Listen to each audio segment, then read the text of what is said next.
Most of the time I'm out doing a film specifically, but this was just a day fishing. I wanted to get out on the lakes, do a bit of float fishing, conditions seemed okay, and listen, you've got to take that chance when it comes along. Who knows what you're going to catch, but you've got to be in it to win it. That's the saying. Right, so I'm down here at Berry Hill Fisheries, which is Surrey. Good mixed fishing, so I'm just coming to have it, or just a day's fishing, see what I can catch. Not one of those special totally awesome fishing films where we're trying to teach you everything, just a day's fishing and see how I get on. I'm on a lake called Milton, which is a nice traditional British type fishing. It's not rammed with carp all the time. I think there's a few carp in there, but thank God it's not loaded with 3 to 5 pound carp. There's silverfish in there, there's perch, I think there's bream, I think there's some good tench in here as well. It's known for its crucian carp, and there's some roach as well. So who knows what I'll catch. I'm giving it a go. I'm on one of the wooden platforms. Didn't bring my, what do they call them, rub pods or whatever they call them, you rest them on. I'm just going to lay my rods down like you do. And loose feeding 4mm pellets, so you know what I'm doing. Just going to catapult out loose 4mm pellets. I'm actually not using any ground bait, which is most unusual for me. Normally use ground bait. Downside is I've got winds picking up because it's hot. Not hot, just thermal wind I think it is. And I don't know whether to move. I'm going to give it a couple of hours in the swim, see if I can get anything. If not, I'm going to move. I've got the brolly up behind the camera because otherwise you won't hear anything except wind noise. I've maggots on the hook, I've got some hemp as well, and I've got some casters that have been cooking in the sun and probably are floaters. I might try the other lake, possibly after lunch, see how I go here if I get any bites or if the wind pushes me off. And I'm waggler fishing with a float, 2 match rods, 6 pound line, 2.6 hook link, size 20 hook, can you believe? Can't even see it. I think I almost have to super glue the maggots on. Let's just see how the day pans out. Just a few basic tips here for beginners. When you cast out using a 13-foot match rod, you cast past the swim that you've baited or you want your float to rest in. You then wind, quickly sinking the rod top to sink that line to get it beneath the surface, and that way hopefully it won't drag out of position. Now I wasn't using rod rests in this one, I was just laying my rods down on the deck, sitting back and waiting for the floats to go. The unfortunate thing was there's a bit of a breeze picking up, and the only place you get sanctuary from that would be the edge of the lily pads, a good spot for crucian carp. Well, the open water's got me my first bite. Fortunately the wind's come up, could be a crucian. I'll put the umbrella there trying to keep the wind off the mic here, so I don't know what you're gonna hear amongst the jets, planes, honking geese.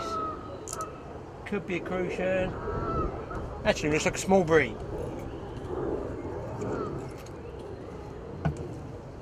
There we go. Let's show you this one. There it is. Just a small bream. It's a start. It gets me going. It makes me think maybe I shouldn't move. Maybe I should give this a little bit longer here because I put those 4mm pellets out. And although Dave did say this is not the greatest section, who knows? It might be and nobody's fished it. Look, not the world's greatest fish, it's a silverfish. And more important, it's a start. The blank has gone. You can see here, it looks idyllic. It looks perfect for float fishing. But in fact, it's a little annoying because although I was about midway across to this island, you can actually, as I zoom in, you can see the 2 floats set apart there. There's this left flow, just a very, very slight flow that's actually caused by the island and the wind circulating around the island. Look at the stuff drifting past the float.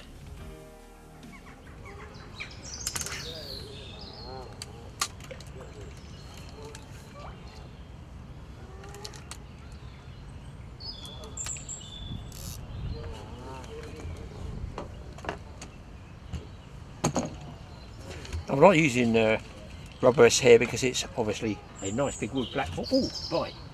Nice wood platform. But I've got left to right drag here. Now, Dave's suggesting I fish off the bottom, but I'm going to be going too fast, so I've got to use it so the bait is just literally tripping the bottom. Now, if I did want to anchor it on the bottom a little bit more, if the wind does get up, I'm going to put one of the shot. I think it's a number 6 or number 8 shot. Quite close to the hook, so that actually drags on the bottom with the hook behind it. That might just slow the pace of the float up going through the swim because I don't want the float going through too fast. There we go. Got him. Oh my word. What is this going to be? Now, important thing, we all make this mistake. Get the other one out of the way, guys. Let's see what we got here this time. Remember, this is just a regular day's fishing. Totally awesome. We're going to catch what we catch. Oh, nice crucian.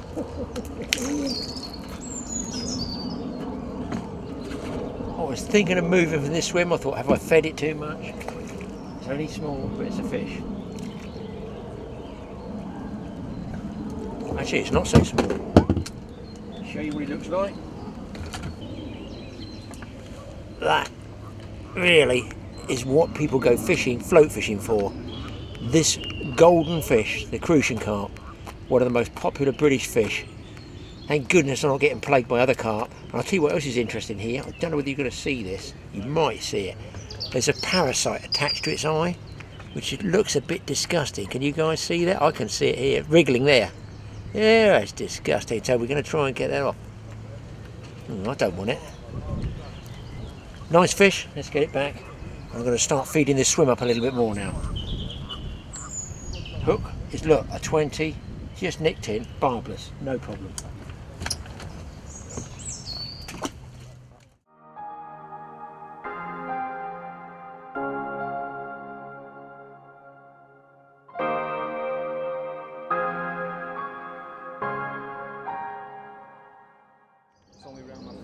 What we're doing now, guys, we're fishing here on the film. We're going to get on camera fishing with 2 rods at once. You need you need 2 runs here. Gives a whole new idea. This gentleman's lost his pole. Fish dragged it in. It's a whole idea to pole fishing. Wait a sec. And hopefully, as you can see there, this gentleman snagged it with his If we can land this, swim feeder.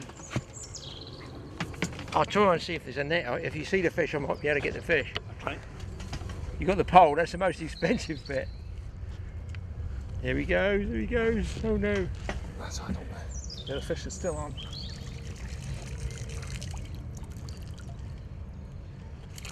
You got your pole pulled in by a crucian carp. That can't be right.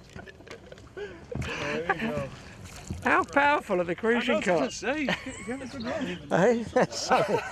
I'm amazed. I thought that'd be a £5 common, I must admit, yeah. it's not even a There you decent go. crucian, is it? Yeah, main thing is you got your pole back. Yeah, exactly. Well, thanks very much. No problem, indeed. yeah. Absolute pleasure. Just don't look in there. Feels. Yeah, nice fish. Good casting. Thank you, thank you. We got there, we got there. Well, you can see there, that gentleman was really lucky to get his pole back. And you can also see just a crucian of what? £1.5? Pulled it straight off the rollers into the water, and it could have been a £400 or £500 pole gone. Not to mention the fish as well. Luckily, that guy with the feeder rod managed to snag it up after about 20 minutes. Got it, and we even got the fish as well. Good finish for that guy. Good finish for me, because I've got his fish in my keep net.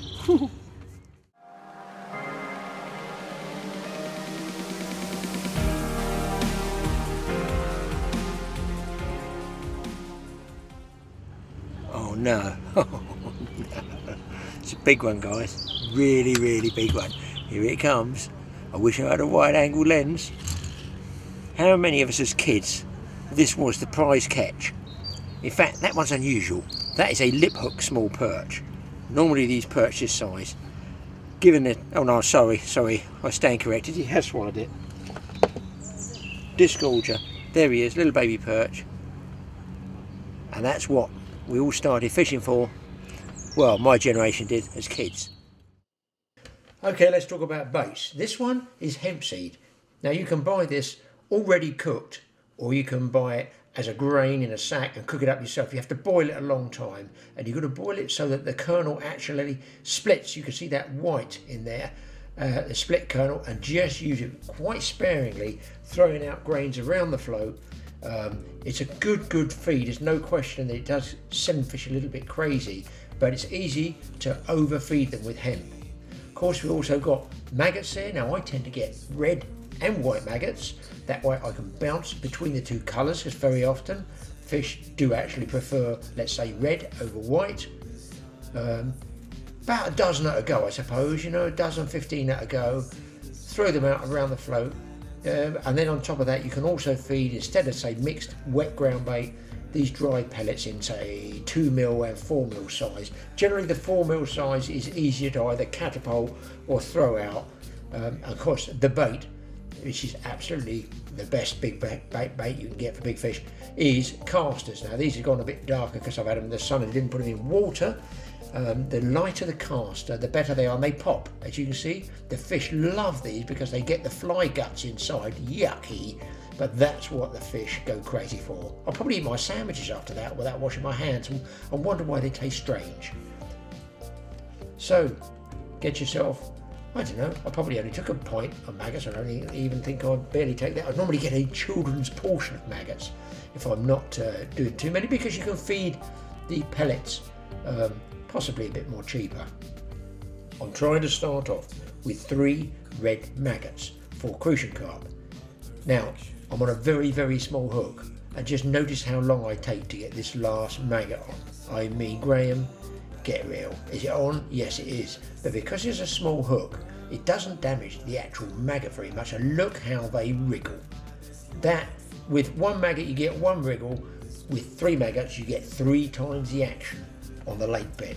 Now of course whether the fish can see it in that slightly coloured water does remain to be seen, but us anglers always like to think the fish see what we see, and of course they don't really. They might see better underwater certainly than us, but we think they see what we see out of the water. I'm fishing in the margins, just lay the float rod down, it's all set. Sit back, chill on a lovely day at a lovely lake.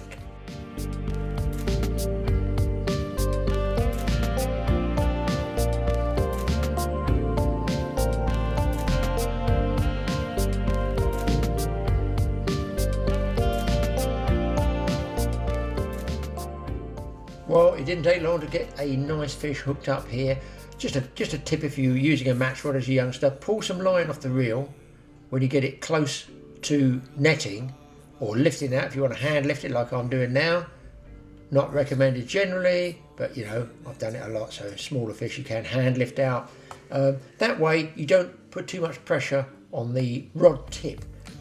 You can actually ease the fish in slower, so you're going to want possibly nearly 13 feet of drop, as we call it, from the rod top to the fish. If you want the fish within about 5 feet, let's say, or 4 feet of the rod top, you can't move the rod back. You'll put too much pressure on it, and you'll either probably break the rod top, or you'll break your hook link. So just be prepared to pull a little bit of line off, and when you come to get the fish near the net, just take your time and ease it over the net rim. Well, I've pretty well stopped feeding now because the fish have gone to those little small perch I was catching. So coming up to 1 o'clock. I'm not tied to making a specific film or specific species. It's just what can I catch? What can I catch on an ordinary day? And the time comes with all of us when you're going to move. You're going to make that decision. Are you going to move, or are you going to tough it out? I'm not really happy where I am. A, with the wind, the noise of the geese, low flying geese, and in fact I'm not getting enough bites of a bigger fish. The thing is, I've seen some, I think they're tench, slapping and rolling around, but outside of my baited area, so it tells me they're not feeding. The other thing is, when you start getting lots of little perch like that, generally it means the big stuff's not in there, because as the bigger fish move in, they will push the perch out of the way. So I think I'm going to have a walk around. I'll look around the other side. Plenty of anglers here, I haven't got a lot of choices. I might have to drop on the other lake. The downside of that is the dreaded, yes, carp. Carp are great when you want to catch them. When you don't want to catch them, they can be a bit of a pain. So I'm going to take a walk around and see if we can't scratch a few more fish out. Yes, I can see a float snapped off in the rushes, but it's not mine. I'm having a walk around. I thought about trying to get it, but my landing net's not going to stretch that far, is it? So you can see here, that island, and look at the effect here. There's ripples blowing in there, but just across about midway where it goes darker, you'll see, as I zoom in, less ripples. And there's obviously more anglers around that side, because nobody really float fishing wants to have that wind in their face. In fact, in your face is not too bad. It is when you get it sideways, left to right, or indeed right to left, because that's what drags out, drags your float out of position. You can see here, way in the background is flat, a huge ripple there, And of course the lily beds, these guys are going to be fishing on the inside of the lily beds, help to kill off any ripple. And look just over those lily beds, you can see the shiny smooth surface, you can see the little flotsam and jetsam drifting along the top there, but you can also see a lovely spot for float fishing. No good for casting over. If you hook a fish, it will bury you in the lily beds. So here again is a nice bay these anglers selected that's much more sheltered from that annoying breeze. It was one of those days when it sort of swirls around, but the fact is it will actually come and channel itself between copses of trees and bushes and stuff like that. Also, the other thing is get near the edge of the rushes, get near the edge of the lilies, get somewhere you can get your float to remain static. You don't want it dragging out of position.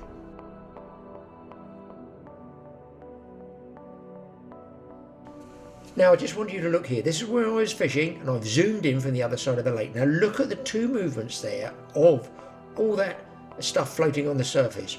In the foreground it's going to the left, but in the background, look, it's going the other way. It's going to the right. It's almost circular. In fact, if you look carefully, there's actually about 3 different ways it's flowing. Guys, I've moved around from the other side because that wind was giving me a lot of drag problems there, and I've come close on the inside. What I generally do is watch what everybody else is catching to get a just general consensus, of what's coming out. And it was pretty even all the way round. I'm not sure this is a crucian or a small tench, but I've got it on double red maggot close in, very, very close in. But very often you see a lot of swirling under the water, and it can be a tench. So fingers crossed, I might be able to show you one. Certainly, at the moment, till the hook pulls out, it was worth a move. Almost sure it's a tench by that swirl. Is it? Sure it's a tench, or is it another crucian? No, tell a lie, guys, it's another crucian.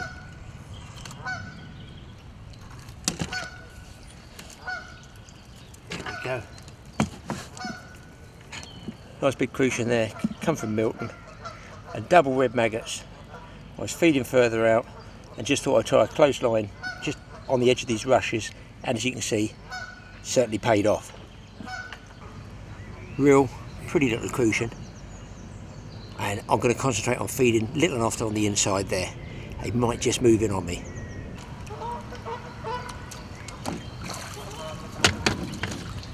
All good fish, all round, pound or so, pound and a half. Pretty fish, can't grumble at that, can you? So another day in the life of a cameraman fishing for the Totally Awesome Fishing Show. What a fun day.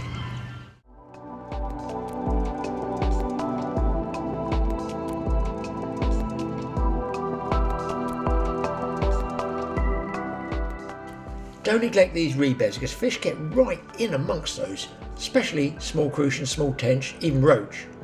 So fish in close, and here I've hooked up a fish, fishing near the edge of those rushes there, or reed beds, whichever you want to call them, and it's an excellent spot. You don't need to cast very far, especially for beginners. It's ideal because the closer you fish, the closer you'll be able to target all your loose feed, and the further you cast, although a lot of beginners will say or think that the further you cast, the bigger the fish are. No. You're much better off to keep your float in your baited area and target it constantly. Keep everything accurate and nice and close.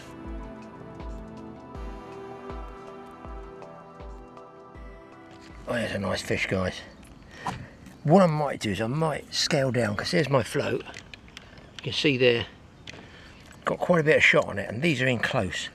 So maybe I should go and use a really fine float and go down. I can't get any smaller than a size 20, but they're nice sized fish, I think you'll agree. Beautiful looking fish here. And I think I'll use a smaller waggler float now. I know that's 3 on the trot on the inside line.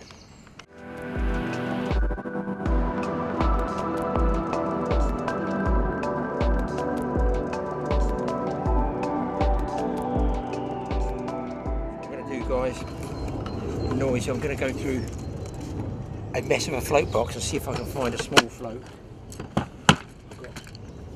I've got some in here as well. Jesus.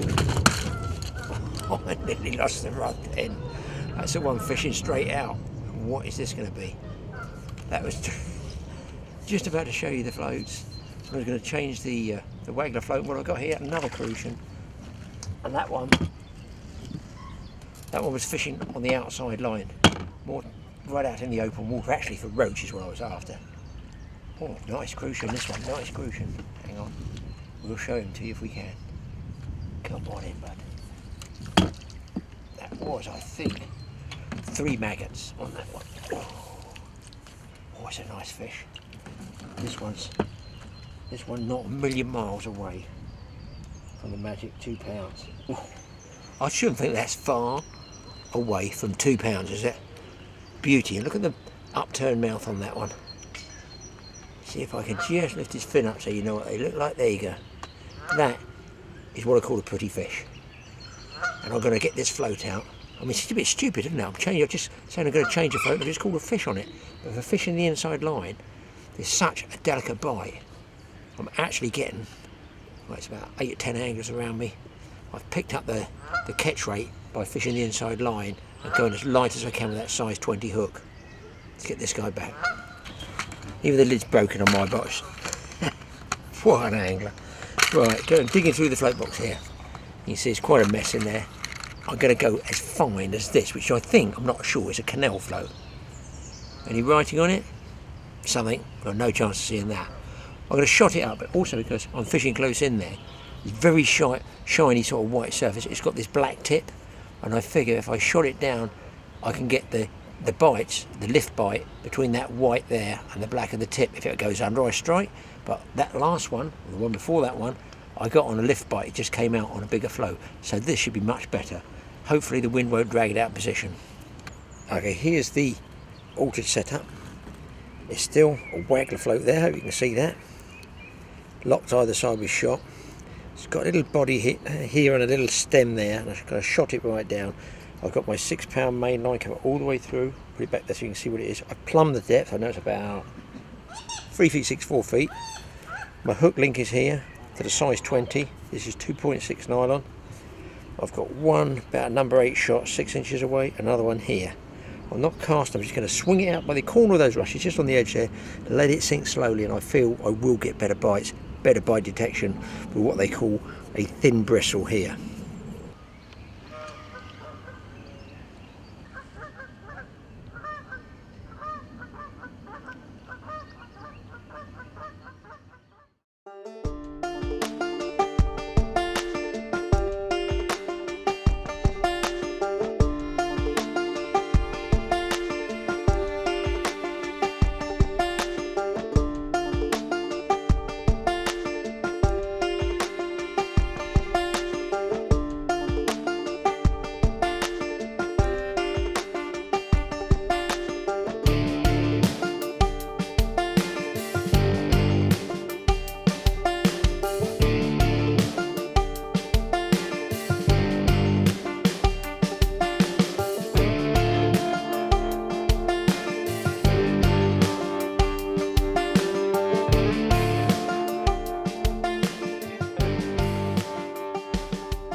Some really good fishing on the float close in. It's gone dead in the last hour for some reason.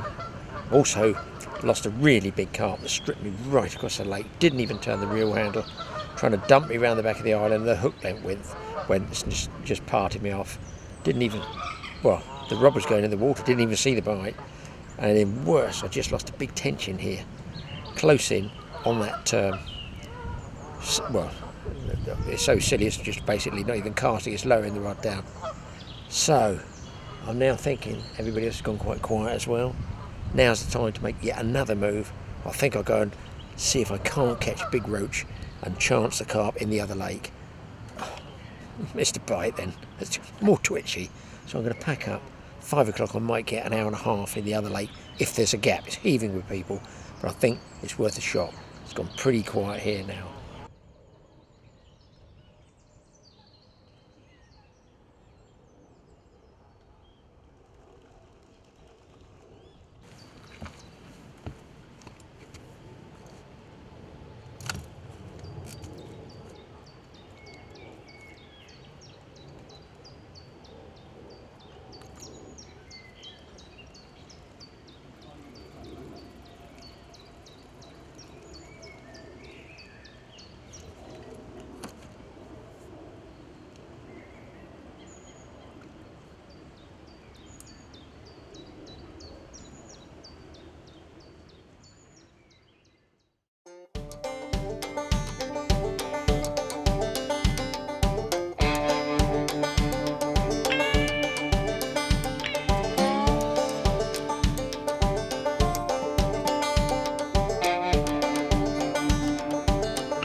When you're finding a bigger fish that is obviously not your intended quarry, it's going to be better just to take your time. If you start locking up the drag, you're probably going to bust the fish off. So don't be afraid to use backwind, which does maintain a constant pressure over a real slipping drag, but don't overcook it. Always watch for the bend in the rod.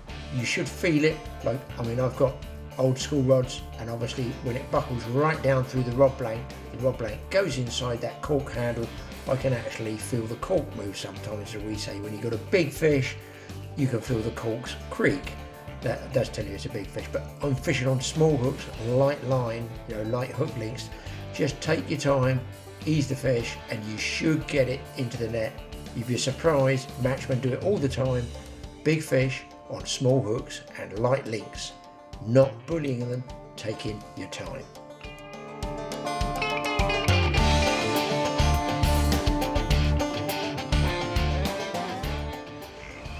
There you go. It's a nice fish. Well, there we go, guys. Another species. That one's a nice rudd.